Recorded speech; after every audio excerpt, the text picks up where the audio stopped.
Hi hello నమస్తే welcome to BVR TV official మిత్రులారా నేను మీ బీవీఆర్ రావుని స్వామి శరణం అయ్యప్ప. ప్రకాశం జిల్లాలో మత్తు ముఠాలు రెచ్చిపోతున్నాయట అనే వార్త ఇక్కడ ఒకటి కనిపిస్తుంది.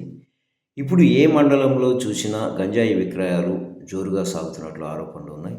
జిల్లా వ్యాప్తంగా టాస్క్ ఫోర్స్ తనిఖీలు నామమాత్రంగా జరుగుతూ ఉండడంతో జిల్లా సరిహద్దులను జిల్లాకు సమీపంలో ఉన్న మండలాలను కేంద్రంగా చేసుకొని గంజాయి విక్రయాలకు పాల్పడుతున్నారట దుండగులు. ముఖ్యంగా కాలేజీ విద్యార్థులను లక్ష్యంగా చేసుకున్నట్లు తేటతెల్లమవుతుంది. టీనేజీ పిల్లలు, మైనర్లు గంజాయికి అలవాటు పడిపోయి తల్లిదండ్రులకు తలనొప్పిగా మారారు. దీంతో తల్లిదండ్రులు కన్నీటి పర్యంతం అవుతున్నారు. ప్రభుత్వం ఆర్భాటపు ప్రకటనలు మాని కార్యాచరణలో పనితనం చూపాలని తల్లిదండ్రులు, సామాజికవేత్తలు కోరుతూ ఉన్నారు.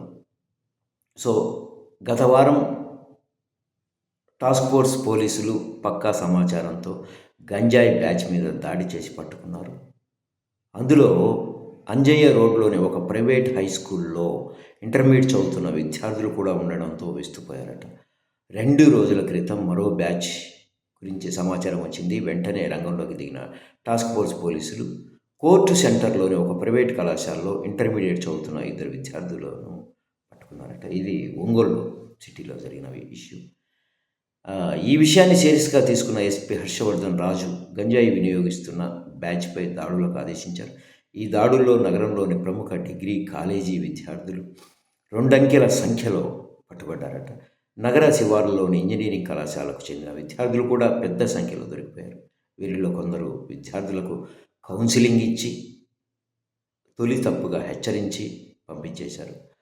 సో మరికొందరిని మాత్రం తర్వాత జీజీహెచ్లోని ఎడిక్షన్ సెంటర్కు తరలించి చికిత్స చేయించి పంపించారట. ఏదైనా ఈ గంజాయి వ్యవహారం అనేది ఏదైతే ఉందో మేము రూపుమాపేస్తాం, వైఎస్ఆర్సీపీ హయాంలో చాలా విచ్చలవిడిగా ఉండేది అని తీవ్ర విమర్శలు చేసిన మహానుభావులు ఇప్పుడు మరి మీ ప్రభుత్వంలో గంజాయి ఇంత విచ్చలవిడిగా సరఫరా జరుగుతుంది, వినియోగిస్తున్నారు. మరి దీనికి సమాధానం ఏం చెప్తారు? మీ ఇష్టం, ఆలోచించుకోండి.